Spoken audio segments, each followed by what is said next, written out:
وسلم ہم اپنی عورتوں کے کس حصے میں آئیں اور کس حصے کو چھوڑیں. یعنی شوہر بیوی کے تعلق کی بات ہو رہی. یہ بھی ایک بہت آج کے دور کا، ہر دور کا مسئلہ ہے، لیکن آج کے دور میں اور بھی گمبھیر ہوتا چلا جا رہا ہے بہت سی چیزوں سے ایکسپوز ہونے کی وجہ سے. تو کیا جائز حد ہے اور کیا نہیں ہے فزیکل ریلیشن شپ کے لیے؟ کس حصے کو استعمال کیا جا سکتا ہے، کس کو نہیں، یہ سوال. تو اس پر آپ صلی اللہ علیہ وسلم نے فرمایا تمہاری بیوی تمہارا کھیت ہے، تم اپنے کھیت میں جہاں سے چاہو آؤ. جہاں سے چاہو آؤ کا مطلب کیا ہے کہ جہاں سے کلٹیویشن ہو سکتی، یعنی کہ کھیت کے تعلق سے کیا بتایا، نساؤکم حرث لکم فأتوا حرثکم انا شئتم. انا شئتم کا مطلب انا جو ہے ظرف زمان و مکان دونوں کے لیے آتا ہے کہ جانے کا کوئی خاص وقت مقرر نہیں کہ یہ دن ہے یا رات ہے، ایسی کوئی پابندی شریعت نے نہیں رکھی. اور اسی طرح جب کھیت کہہ کے بیوی کو بتایا گیا تو اس میں اس کی یعنی کہ اس کی قدر و قیمت اور اس کی حفاظت اور اس کی سرسبزی اور خوشحالی اور وہ ساری چیزیں اپنی جگہ ہیں. پلس یہ بہت ہی حکمت کی بات ہے کہ کھیت میں کچھ اگ جب ہی سکتا ہے جب اس میں بیج ڈالا جائے. تو اب شوہر بیوی کے ساتھ کیسا تعلق قائم کرے کہ اولاد پیدا ہو سکے؟ وہ اورل سیکس سے تو نہیں ہو سکتا، وہ اینل سیکس سے بھی نہیں ہو سکتا. obviously understood ہے کہ انا کا مطلب یہاں کیا ہے، ٹھیک ہے نا؟ یعنی یہ وہ باتیں کہ جن کو بہت لفظوں کو کھول کھول کے نہیں بولا جا سکتا، لیکن اٹس انڈرسٹوڈ.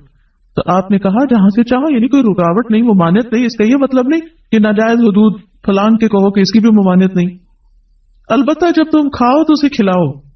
یعنی کہ شوہر خود آؤٹنگ ڈائننگ کے لیے چلا جائے اور بیوی کو کہے کہ بس گھر میں پکا لو اپنے لیے اور کھا لو، خود صرف دوستوں کے ساتھ رہے. دس از ناٹ رائٹ. بیوی کو بھی لے کے جائیں اور ساس بھی بہو کو جانے دے. جب تم کھاؤ تو اسے بھی کھلاؤ، جب پہناؤ تو اسے بھی پہناؤ. کا مطلب یہ ہے کہ عید آئی ہے، اپنے لیے سوٹ لے رہے ہو تو بیوی کو بھی کچھ لے کے دو. یہ ہے ایکوالٹی ایک طرح سے. تو اس کے چہرے پہ نہ مارو، اسے گالیاں مت دو، ابیوز نہیں کر سکتے. اور اسے قطع تعلقی اگر کرو، یعنی ویسے تو نہ کرو لیکن اگر کرو تو گھر کی حد تک رکھو. کک آؤٹ نہیں کرو، اس کو گھر سے باہر نہیں پھینکو، گھر سے نہیں نکالو. کیونکہ بعض شوہر کہتے ہیں نا، فون پہ کہہ دیتے ہیں گھر چلی جاؤ ماں باپ کے، میں تب گھر میں داخل ہوں گا، آؤں گا ہی نہیں. یہ غلط ہے، ایسے نہیں کرنا چاہیے. اور یہ کیسے مناسب، یہ کیسے ہو سکتا ہے کہ تم اس کے ساتھ یہ سلوک کرو جبکہ تم ایک دوسرے کے پاس حلال طریقے سے آتے ہو؟ یعنی تمہارا ایک جائز تعلق ہے اور پھر تم اس تعلق کو اس طرح خراب کرو. تو بیوی کو مارنے سے متعلق جو قرآن اور حدیث کی روشنی میں جو حکم ہے وہ سامنے.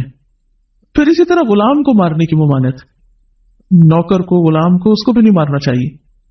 ابو مسعود بدری سے روایت ہے کہ میں اپنے غلام کو کوڑے کے ساتھ مار رہا تھا کہ میں نے اپنے پیچھے سے آواز سنی، اے ابو مسعود جان لو، اور میں غصے کی وجہ سے آواز سمجھ نہ سکا. یعنی ایسے مار رہا تھا کہ مجھے نہیں سمجھ آئی کہ کس نے پکارا مجھے. جب وہ میرے قریب ہوئے تو وہ رسول اللہ صلی اللہ علیہ وسلم تھے اور آپ فرما رہے تھے جان لو ابو مسعود، جان لو ابو مسعود. کہتے ہیں میں نے اپنے ہاتھ سے کوڑا پھینک دیا تو آپ نے فرمایا جان لو ابو مسعود. یعنی آپ بار بار فرما رہے تھے اللہ تم پر زیادہ قدرت رکھتا ہے تمہاری اس غلام پر قدرت سے، یعنی جتنا تم اس غلام پہ قدرت رکھتے ہو اللہ اس سے زیادہ تم پہ قدرت رکھتا ہے، یعنی تمہیں مارے گا. کہتے ہیں کہ میں نے عرض کیا اے اللہ کے رسول صلی اللہ علیہ وسلم میں اس کے بعد کبھی غلام کو نہیں ماروں گا. اور بعض روایت میں آتا ہے کہ انہوں نے آزاد کر دیا. ابو عمر زازان سے روایت ہے، کہتے ہیں کہ ہم لوگ ابن عمر کے پاس تھے، انہوں نے اپنے غلام کو بلایا جسے انہوں نے مارا تھا. انہوں نے اس کی پیٹھ کھول کر دیکھی، کہا کیا تمہیں تکلیف ہو رہی ہے؟ اس نے کہا نہیں. اس کے بعد ابن عمر نے غلام کو آزاد کر دیا اور ایک تنکا زمین سے اٹھایا اور کہا کہ مجھے اس کا اتنا بھی اجر نہیں ملے گا جتنا اس تنکے کا وزن ہے. میں نے کہا ابو عبد الرحمن آپ ایسے کیوں کہہ رہے ہیں؟ انہوں نے کہا کہ میں نے رسول اللہ صلی اللہ علیہ وسلم کو فرماتے ہوئے سنا جو شخص اپنے غلام کو بے قصور یعنی حد شرعی کے علاوہ مارے یا اس کے چہرے پہ تمانچہ مارے تو اس کا کفارہ ہی کہ اسے آزاد کر دی. کفارہ ہے، اس آزادی کا ثواب کوئی نہیں تنکے برابر بھی. یعنی بعض کا تم سمجھتے ہیں بڑی نیکی کی لیکن اس میں تو چھوٹ بھی جائے تو وہ بھی بہت بڑی بات ہے. صحابہ کرام جو تھے وہ خاص طور پر اس سے محتاط رہتے اور غلاموں سے درگزر کرتے تھے. ابو لیلہ کہتے ہیں کہ سلمان رضی اللہ عنہ نکلے، وہ اپنی سواری کو چارہ کھلاتے تھے تو وہ ہودے سے گرتا رہتا. ہودہ کیا کہتے ہیں؟ وہ چیز محمل باسکٹ کہہ لیں جس میں اس کا چارہ رکھ کے دیا جاتا. اس پر انہوں نے اپنے خادم سے کہا اگر مجھے قصاص کا خوف نہ ہوتا تو میں تمہاری پٹائی کرتا کہ تم نے ایسی چیز کیوں جانور کے آگے رکھی. تو مطلب یہ کہ اگر میں تمہیں ماروں گا تو مجھے بھی مار پڑے گی، اس لیے میں تمہیں مار نہیں رہا، ورنہ جو حرکت تم نے کی ہے اس میں تمہیں مار پڑنی چاہیے۔ نماز پڑھنے والے غلام کو نہ مارنا۔ ابو امامہ سے روایت ہے کہ رسول اللہ صلی اللہ علیہ وسلم خیبر سے واپس آئے تو آپ کے پاس 2 غلام تھے۔ حضرت علی رضی اللہ عنہ نے کہا اے اللہ کے رسول صلی اللہ علیہ وسلم ہمیں بھی ایک غلام دے دیں۔ آپ نے فرمایا جو چاہتے ہو لے لو۔ انہوں نے کہا آپ میرے لیے پسند کریں۔ اس سے انداز ہوتا ہے نا کہ ریلیشن شپ داماد اور سسر کا کیسا۔ آپ صلی اللہ علیہ وسلم نے فرمایا یہ لے لو، اس کو مارنا نہیں، کیونکہ میں نے خیبر سے واپس آتے ہوئے اسے نماز پڑھتے دیکھا ہے اور مجھے نمازیوں کو مارنے سے منع کیا گیا ہے۔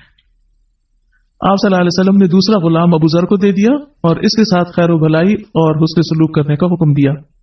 پھر ایک دن پوچھا ابو ذر میں نے جو تمہیں غلام دیا تھا اس کا کیا حال ہے؟ انہوں نے کہا آپ نے مجھے اس کے ساتھ خیر و بھلائی کرنے کا حکم دیا تھا تو میں نے اسے آزاد کر دیا۔ کہ میں وہ خیر و بھلائی کر نہیں سکوں گا تو بہتر ہے کہ میں